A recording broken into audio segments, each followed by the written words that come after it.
If we look at the Muslim world, Friedrich Nietzsche, the German philosopher, said in the late 19th century that Europe holds the Muslim world in contempt, but it is a world that in its golden age made even our 19th century look very late indeed. He recognized a certain quality in Muslims. He said that they are a chivalrous people that do not have a slave mentality. They do not have resentment. The disease of resentment is a deep-seated disease that the Arabs call al-hiqd. And it's something, when it possesses the heart, it can lead to the most heinous actions. Because people that are filled with resentment, when they find the object or their perceived object of suffering, they will often do what they can to attack and lash out at that perceived object. I can honestly say that my experience in the Muslim world, at looking at the Muslim world that I look at is the Muslim world of the millet system of Turkey, of Ottoman Turkey, when Christians and Jews and Muslims lived with dignity and respect.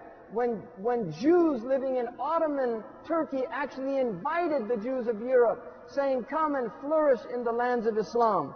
When we look at what those who went before us left behind, we have to bow our heads in humility at their architecture, at their art, the fact that their domestic utensils are now sold to the highest bidders in some of the most expensive auctions in the Western Hemisphere. The very bowls that Muslims ate from are now seen as extraordinary works of art. This is only the inward state, because the outward is only an expression of the inward. If the inward is beautiful, then beauty must manifest. وَكُلُّ وِعَاءٍ بِمَا فِيهِ يَنضَحُ. Every vessel from what it contains. In the Muslim community in this country, we have very serious questions that we have to ask. One of the questions that we have to ask is, why is it that so many Muslims have learned the worst of the Western civilization and failed to learn the best? Why is it that Arab television now competes with MTV? That now naked Arab women dance on television broadcasted from the capitals of the Muslim countries today, that compete with the worst and most degraded aspects of this culture? Why is it that in a film that was done on 9/11, that was done by 11 directors from all around the world, the only director that had a gratuitous sexual situation in the 11-minute vignette was an Arab coming from the Arab world? Why is it that we've learned the worst of this culture? We have not learned how to stand in lines. We have not learned how to prefer other people when we get on the buses.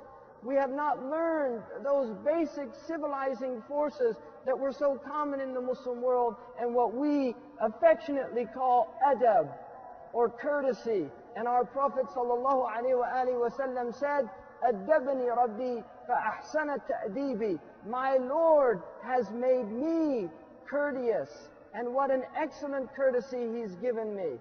And the Quran reminds us, وَإِنَّكَ لَعَلَى خُلُقٍ عَظِيمٍ. You are on a vast ethical nature.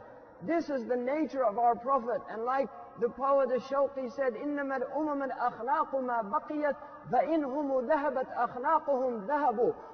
Civilizations are nothing other than their ethical nature. And when their ethics goes, the civilization goes with it. So we have to ask that. There are people that visit foreign countries and all they learn is the foul words of the language of that country. That is what they bring back from their visit. In the Muslim world now, we see Muslims dressing like Western people. We see them now increasingly eating like Western people. We see them driving the cars of Western people. We see them increasingly be entertained like Western people.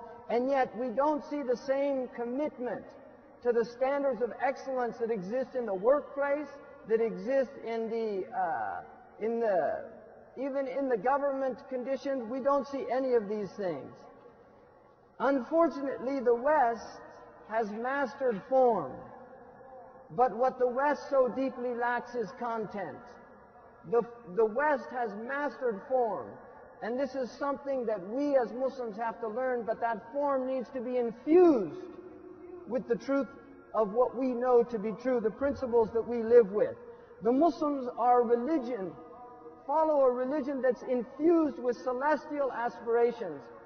We are celestial people. We are people of the stars. وَبِالنَّجْمِ هُمْ يَهْتَدُونَ. By the stars they are guided. The Prophet ﷺ said about Salman al-Farisi, لَوْ كَانَ الْعِلْمُ بِالثَّرَيَّ لَنَالُهُ رِجَالٌ مِّنْ هَذَا. If knowledge was in the constellation of Pleiades, there would have been people from this man's people who reached that knowledge. This was the aspiration that he was indicating, and this is a miracle of the Prophet ﷺ, because the Persians became some of the greatest scientists, some of the greatest scholars of Quran and Hadith. All of the great mathematicians that came from Persia, all of the muhaddithun, except for one amongst the great muhaddithun, came from Persia. We have to recognize that those who have migrated to this country have learned to function at some of the highest levels. Your skills have made you the envy of the workplace.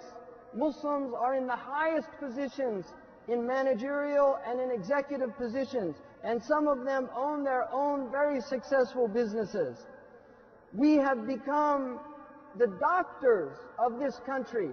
In Time magazine last week on the blackout, the doctor that was in the picture was Dr. Tanweer, a Pakistani physician probably in New York City. He was the one that was in the hospital treating the man. When David Letterman can say on national television, I went to my physician and he said, turn to Mecca and cough, and people laugh, you know that people now have Muslim physicians in increasingly larger numbers. There are over 20,000 Muslim healthcare workers, and if you're willing to put your life in the hands of a Muslim doctor, and you think that Muslims are terrorists and desire harm for you, then you're a fool. It's as simple as that. But the people actually know that some of the most excellent doctors in this country are doctors from Pakistan and from and India and the Arab countries, Persia, some of the finest physicians.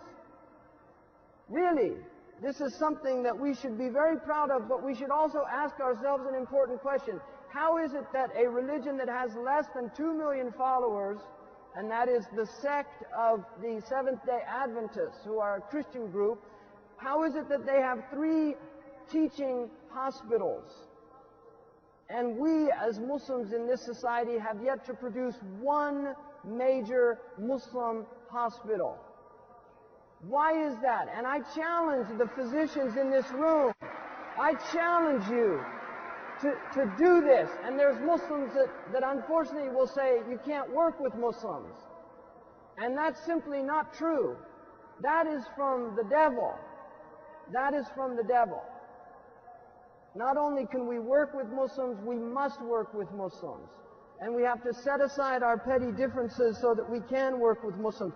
This Muslim community is young, vibrant, and filled with a potential and a core of people that can literally change the landscape of this society. We're the inheritors of a struggle in this country to keep this country in course with its founding principles. We are the inheritors of that struggle. Most of the people that preceded us suffered much more than we have ever suffered as a community.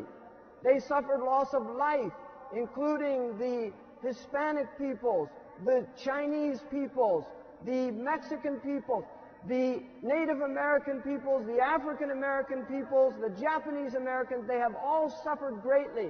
And their suffering enabled so many of us to come into this country and be treated with respect, being treated with equality, because people put their lives on the line. And we're not only celebrating the 40th anniversary of ISNA, we are celebrating the 40th anniversary of the March on Washington of Dr. Martin Luther King, and I do not believe that those 2 dates are fortuitous. I believe that there is a connection between these 2 great events. because we are now in the position in this country to challenge once again the very thing that Dr. King challenged this country in Washington, D.C., to ask the question, are you willing to live up to the truths of your formative declarations that all people are created equal, that they're endowed by their Creator with certain inalienable rights, among which are life, liberty, and the pursuit of happiness?